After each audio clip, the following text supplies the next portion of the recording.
Remember those days as young bucks, strivers in the city, schlepping your couch up 3 flights of stairs in Park Slope or Cobble Hill? It was actually 21st and 8th, right above a barbershop, and it had an elevator that never worked. So my landlord was like as mom and pop as you can get. He actually lived in the basement with his family. That's New York for you. But now that landlord would be the Carlyle Group. Carlyle Group, one of the biggest private equity firms in the world. Welcome back to the Promote Podcast, your insider guide to the money and mania of the CRE markets. Hiten and Will here, again with some serious spice this week. Hot heat. Carlyle and its partners are creating an asset class out of what used to be exclusively mom and pop domain. One of the central characters in CRE's mortgage fraud scandal, he's going to basically walk. Barry Drillman got 5 years probation and 0 jail time. And finally, we talk about the frou-frou war between LVMH and Kering. Real estate is an important front in that battle.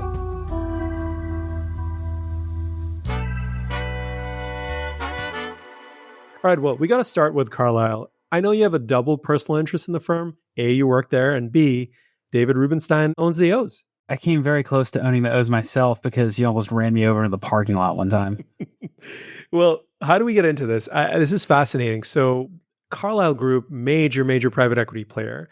They've amassed a mini empire of small Brooklyn market rate buildings. And now they're in talks with lenders for a $500 million refinance.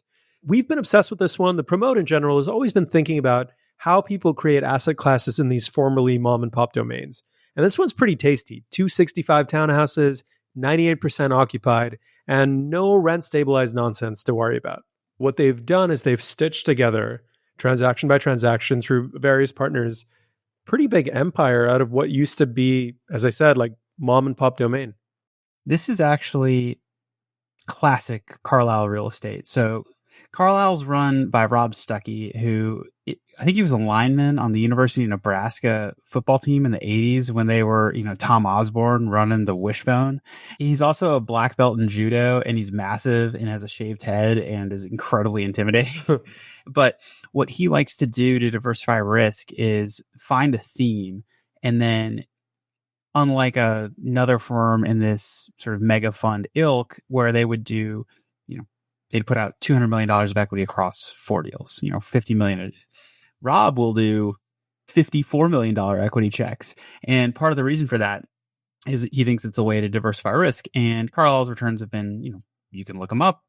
Your mileage may vary, but that's been his strategy. And what's interesting about that is that it's really hard to scale, because if you have a $50 million equity check apartment complex, so call it a $200 million asset, sure, you can run that with like one asset management analyst, like really covering it day to day. Yeah, these are disparate assets. We're talking about this Brooklyn portfolio that they've put together. Yeah. I think it's north of $500 million worth of assets now, but it's like, 10 unit buildings, 8 unit buildings, walk-ups primarily. Mostly smaller because they have a very small buy box, and they're trying to be tax class 2A and 2B exclusively, free market, yada, yada, yada. They kind of want to avoid what we talked about a couple of weeks ago, which is that radioactive rent stabilized. They don't want any of that. Exactly. They want market rate. They want it clean. But the thing is that if you have an asset management analyst, they can only handle about maybe 12, 15 properties a month because you're dealing with like rent decisions, any issues that come up. And if you have 50 buildings, even if that's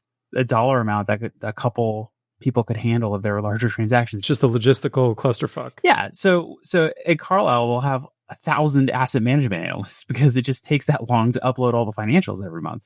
It's interesting, though, because it is really like top down, because they pick a theme and then invest behind it. But it's not saying like Blackstone's saying data centers are a theme, so we'll go take QTS private. It's, we think that there's a dislocation in this specific market in New York, for instance, because there's no new supply. The rent laws make it impossible to turn units from rent stabilized to free market. So they're betting on the fact that there's going to be no new supply, and there's always going to be always going to be demand. I mean, these are great neighborhoods. New Yorkers want to live in these neighborhoods. Yeah, and also importantly, so they pick a theme, and then they pick a partner to do all the blocking and tackling and dirty work and buying and all that, right? So there's a couple of prominent ones here. The one that comes to mind is Greenbrook. Yeah, but before we get into this, I think it's important to talk quickly about how private equity actually invests. Please. So in real estate, there's really two ways that a private equity firm will do it. They'll do a deal direct, in which case, like, they will hire the third-party property management, or if they have in-house property management, they'll do it directly. The other way is they will find an operating partner, and this is really my business. Yeah. And that person will generally find the deals, pitch it to the private equity firm. They'll come to some sort of joint venture agreement. The private equity firm puts up 90% of the money, or 95 or 80. If you're the operating partner, you're getting anointed, right? Like once you get that, that's a pretty incredible place to be. It can be. It can also cause a lot of headache because if you run the math on these things, like sometimes, you're not really making that much money, especially if the deals don't perform. But the point here is that Carlyle they don't have the people on the ground in New York. They don't have the folks pounding the pavement, trying to drum up all these deals. They have Green Oak for that. And we should also say, Carlyle doesn't necessarily have the on the ground broker relationships, all of that too. Exactly. That's part of what your value is. The operating partners is you're the local expert, you're the sharpshooter, and then someone allocates to you who wants exposure to what you can bring. So anyway, that's how those things are set up. So Greenbrook's running around buying all these things, and what happens is Greenbrook doesn't walk around with like cashier's checks from 1001 Pennsylvania Avenue saying like, let's buy this building. But what happens is brokers talk. Price of the brick going up. Exactly. So, they have a buy box, because the other thing is you can't go to investment committee if you're doing 50 deals a year or however many deals they're doing. You can't do that. It's impossible. So what you do is you have a streamlined approval process. And the way you do that is creating a buy box. Yeah. And the buy box is how many units, what neighborhood, what type of construction, what % free market, roughly what valuation metrics are you looking for? The broader thing is like, you're trying to institutionalize something that was previously kind of a scattered grab bag of assets. That's really been the history of real estate private equity, is that the apartment industry writ large was not institutionalized back when Sam Zell was running around or Barry Sternlicht was, buying apartments with cashier's checks at SNL auctions. Yeah. And hotels really weren't institutionalized. This happens over and over again. You can make a lot of money if you front run these trends. And, there's been a cottage industry of trying to like roll up things to sell to people rolling up at Greenbrook. I've definitely talked to smaller operators who made a really handsome profit buying maybe 6 or 7 of these buildings and then selling them to Greenbrook/Carlyle over the years. Like I know a couple of people who did very well that way. Absolutely. If you can put yourself in front of where capital is flowing, like that's the thing. There is some other risks involved in this. So these aren't rent stabilized buildings, we should be clear, but that whole private equity is coming for your home narrative very much played a part here. So Mother Jones, pretty big liberal publication, had a expose of sorts. It was a national story, and they zoomed in on certain things. So Greenbrook is run by 2 guys. So one of the guys is Greg Fournier, who came from the Olayan Group, which is the Saudi conglomerate. And the other guy is a guy called Fred Lecow, and Fred used to work at BlackRock. So obviously Mother Jones seized in on, the BlackRock guy is coming for your home. Now they're out in the market to try to refi the portfolio, and they're looking for a $500 million loan.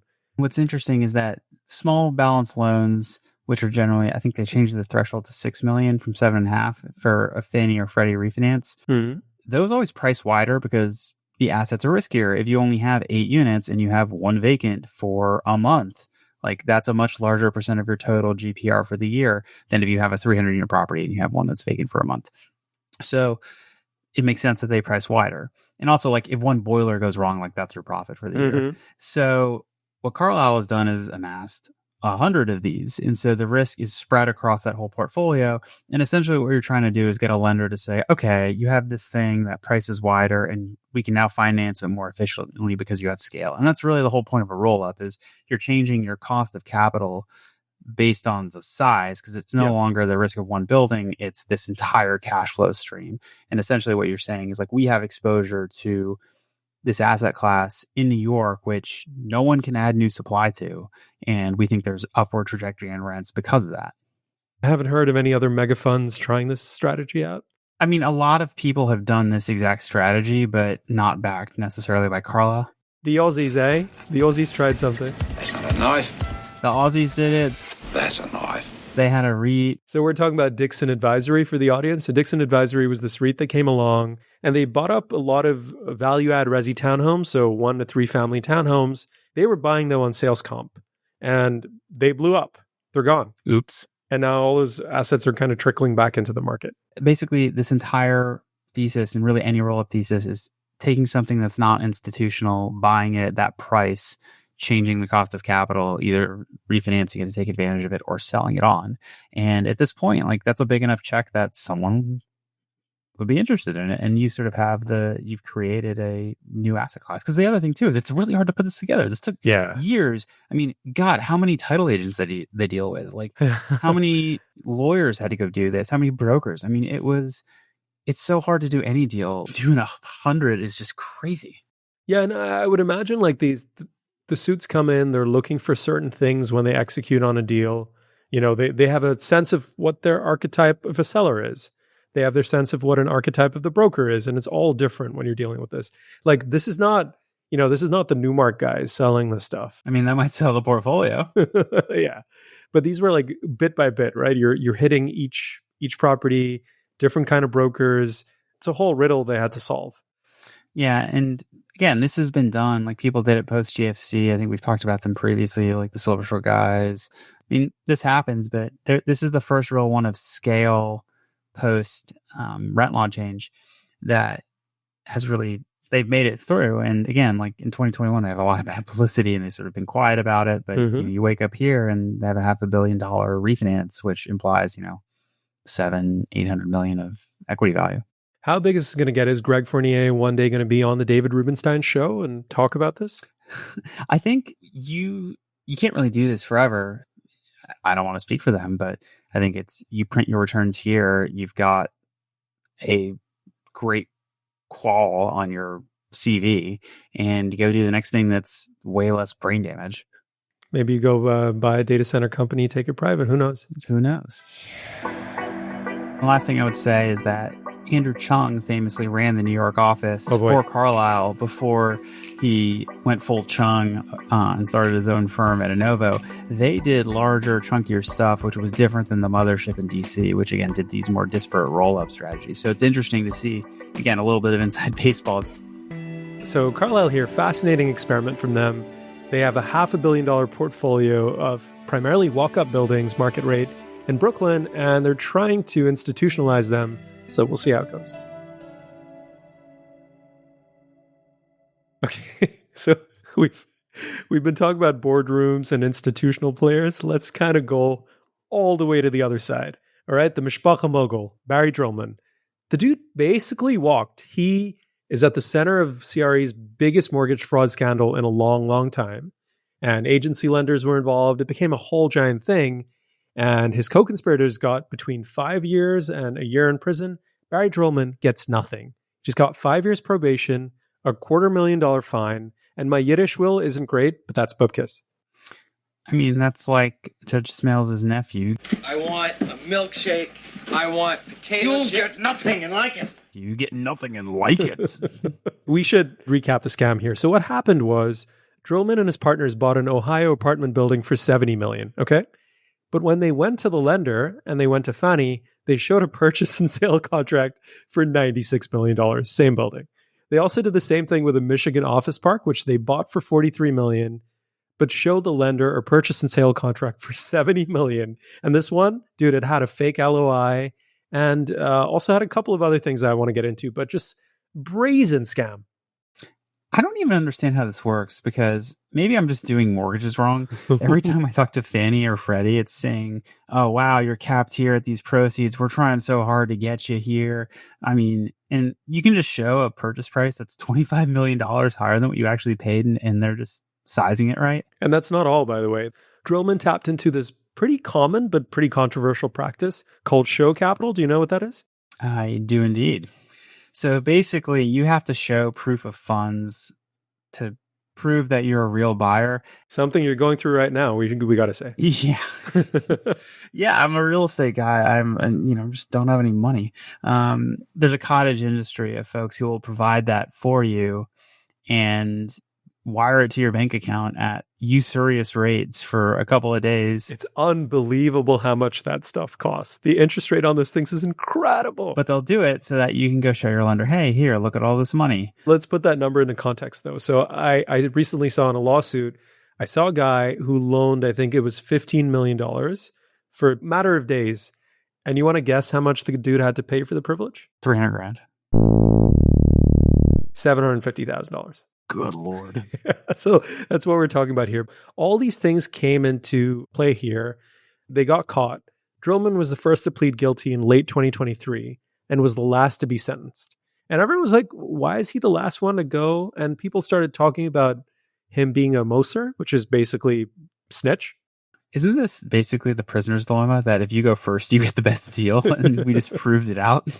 Drillman hired big-time criminal defense attorney, Jeffrey Lichtman. Did he use show capital for the retainer? Lichtman in court basically talked about how Drillman started getting nervous about the scam and knew that this was going to not end very well, potentially. So he recorded a conversation he had with one of his co-conspirators in which basically Drillman had him say, all right, how's it going to go? How are we going to do the crime? I forgot. Can you tell me? And so he has this ammo, and apparently at some point when he felt the heat on him, he basically told Lichtman to go and hand this over to prosecutors. He's like, I don't want any part of this anymore. We fucked up. Let's get it right. Honestly, it sounds like Barry Drillman was the smartest guy in this whole scheme. I'm going to quote you something that Lichtman said to TRD after. He said, in 35 years, I've never seen it happen where somebody's turned over such a crucial piece of evidence that caused 4 guilty pleas. And we expected nothing. Will is just laughing. What did Stringer say? Is you taking notes on a criminal fucking conspiracy? What the fuck is you thinking, man? Again, for the kids out there, don't ever take notes because they can't subpoena air. But if you do take notes, definitely cut a deal first. Have it so that you can go back to the casinos in Surfside right after your sentencing, pretty much. And so what happened here, Aaron Puritz got the maximum. He got 5 years in prison. Fred Schulman got a year in prison.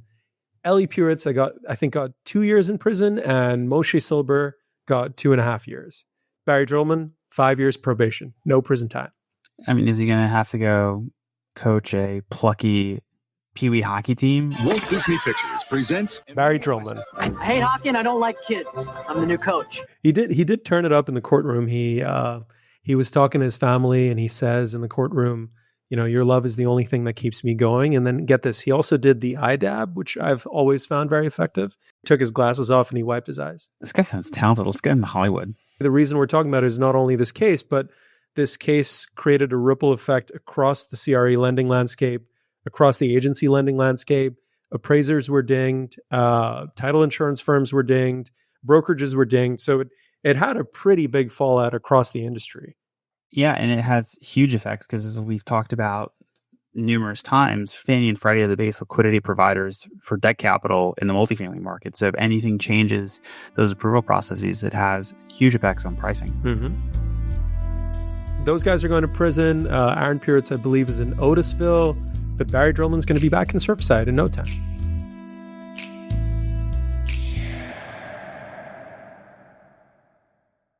You want to cook on your boy Arnaud for a sec? I just love anybody who goes from Florida condo construction to having an enormous multi-billion dollar fortune built on handbags. It'd be like if Michael Stern bought Coach. I wouldn't put it past the guy. But at the end of the day, all of this stuff is real estate. It's one of the reasons why we do this podcast is that everything touches real estate. Everything comes back to real estate or starts at real estate. It is the origin and the destination. Exactly. So we should back up. We're talking about LVMH and Kering. We're talking about the luxury real estate war. We're talking about control of some of Fifth Avenue's most iconic storefronts and corners. And this war is basically a broader battle for luxury supremacy. And LVMH has very clearly said that real estate is part of its toolkit to crush its rivals. It is. One of, I think, the most underrated, fascinating transactions of the last 10, 15 years is LVMH buying Belmont hotels. Yeah. You think, what would a luxury conglomerate have to do with a very intensive, capital-heavy hotel chain.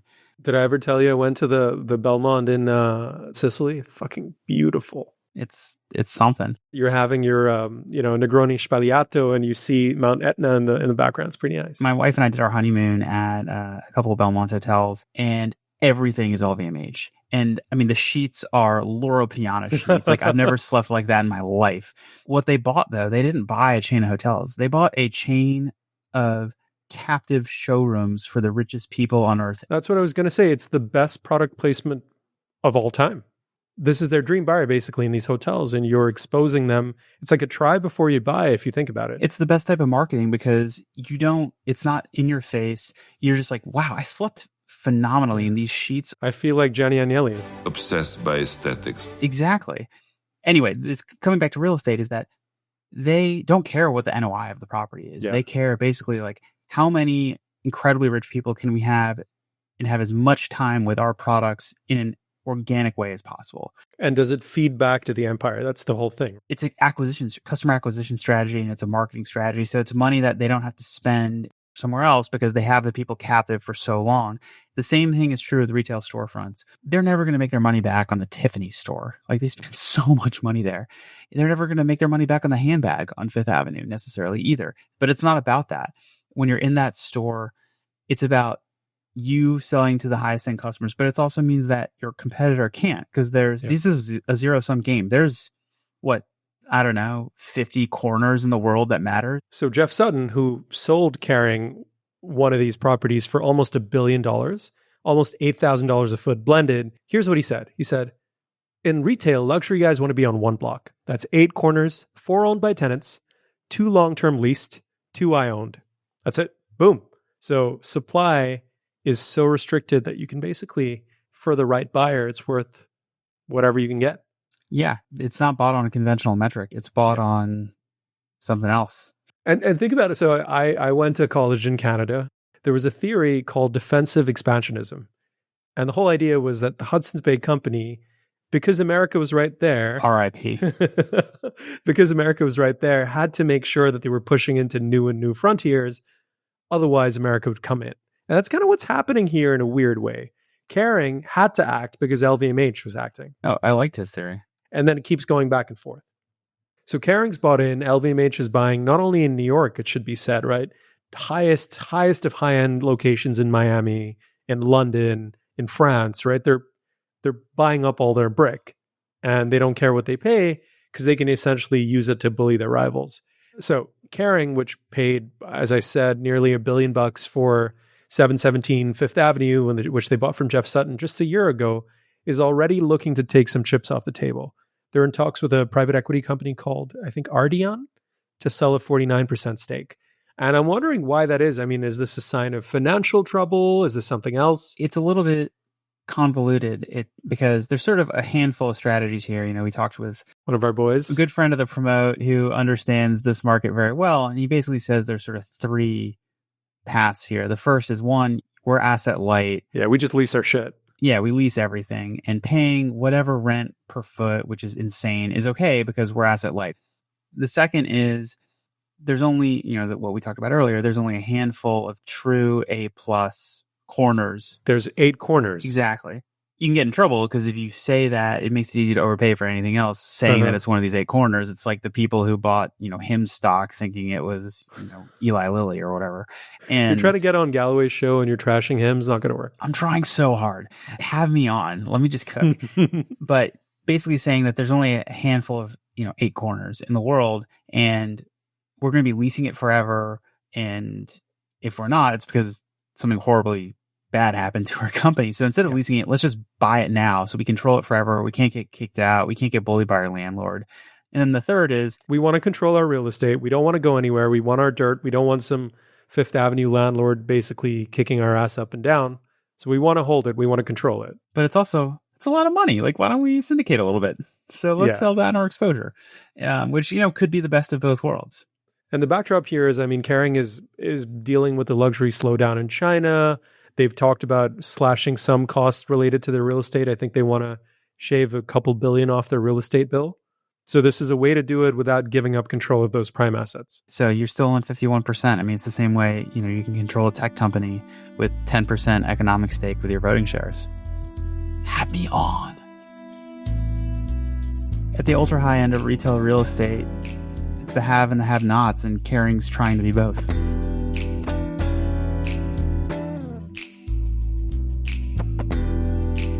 All right, I was going to let you go, but I got this prospectus. This massive prospectus from the TSX, the Toronto Stock Exchange.